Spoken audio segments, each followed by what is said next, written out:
أعوذ بالله من الشيطان الرجيم. بسم الله الرحمن الرحيم. نحمده ونصلي ونسلم على رسوله الكريم. أما بعد فأعوذ بالله من الشيطان الرجيم. بسم الله الرحمن الرحيم. عزیز ناظرین و مکرمین، السلام علیکم ورحمۃ اللہ تعالی وبرکاتہ۔ آج پھر کچھ اہم سوالوں کے ساتھ میں آپ کے سامنے پیش نظر ہوں۔ آج بھی بہترین اور اہم سوالات آپ سے پوچھے گئے ہیں اور ان کے جوابات آپ کے سامنے میں نظر رکھوں گا۔ آج ایک اہم سوال طہارت کے حوالے سے کہ بھئی یہ پھایا یا پھنسی وغیرہ ہوتی ہے، جو زخم ہوتی ہے یا کوئی دانہ پیدا ہوتا ہے، سوال ہوتا ہے کہ اس دانے کے اوپر اگر ہم پلستر چڑھاتے ہیں، اور بعض دفعہ ایسے ہوتا ہے کہ وہ پلستر چڑھا ہوتا ہے اور ہم وضو کرنے جاتے ہیں، اور وضو کرتے وقت اگر ہم اس پلستر کو اتاریں، اس پلستر کو اتاریں تو اس کا دوائی جو لگا ہوتا ہے جو اس مرض کے لیے، وہ دوائی کا اثر ختم ہو جائے گا۔ تو اس کا جواب یہ ہے کہ بھئی اگر وہ پلستر اتارنے سے زخم کو پانی نقصان نہیں دے سکتا تو بلا شبہ اس میں یہ ہے تو بھئی اس پلستر کو اتار کے وضو کرے۔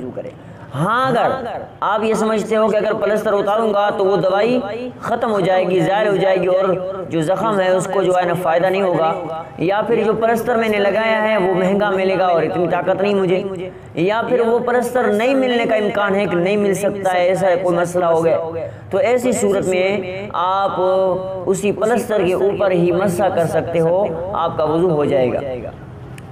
اور دوسرا سوال ہے کہ اگر کسی کے چہرے پہ کوئی دانے پیدا ہو گئے ہیں اور ان دانوں پہ اس نے سنی پلاس یا کوئی جو ہے ایسا پلستر وغیرہ اس نے لگایا، تو کیا وضو کے وقت وہ پلستر اتارے؟ تو اس کا مسئلہ بھی وہی ہے کہ اگر اس کو وضو نقصان نہیں پہنچاتا ہے تو اس پلستر کو ہٹانے پر تکلیف نہیں ہوتی، تو بلا شبہ آپ اس کو ہٹا کے وضو کریں۔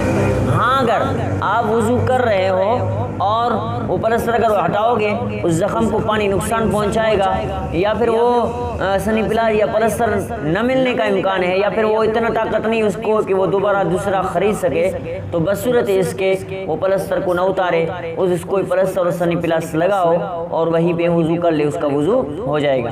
آخری سوال اور اہم سوال ہے، آج کل بھائی ہمارے بہت سارے ایسے حرام جانوروں کی چربیوں سے صابن بنائے جاتے ہیں۔ سوال پیدا ہوتا ہے کہ بھائی حرام جانوروں کی چربی سے اگر صابن بنایا گیا ہے، کیا وہ ہم صابن استعمال کر سکتے ہیں یا کہ نہیں؟ اس کا جواب یہ ہے کہ بھائی حرام جانور، مردار جانور، جیسا بھی جانور ہے، اگر اس کی چربی سے صابن بنایا جاتا ہے تو اس صابن کے اندر کچھ ایسے کیمیکلز ڈالے جاتے ہیں، کیونکہ صابن بن جانے کے بعد اس جو ہے نا مادہ جو کہ مردار جانور کا جو کہ چربی اس کے اندر ڈالا گیا ہے، اس کی ماہیت ختم ہو جاتی ہے، تو اس کی ماہیت تبدیل ہونے جانے کی وجہ سے اس کا استعمال کرنا جائز ہو جاتا ہے، آپ اس صابن کو استعمال کر سکتے ہو۔ اللہ کریم سے دعا رب العالمین ہم سب کو سمجھنے اور دین کو اچھی طرح سے سمجھنے اور اس پہ عمل کرنے کی توفیق عطا فرمائے۔ وآخر دعوانا الحمدللہ رب العالمین۔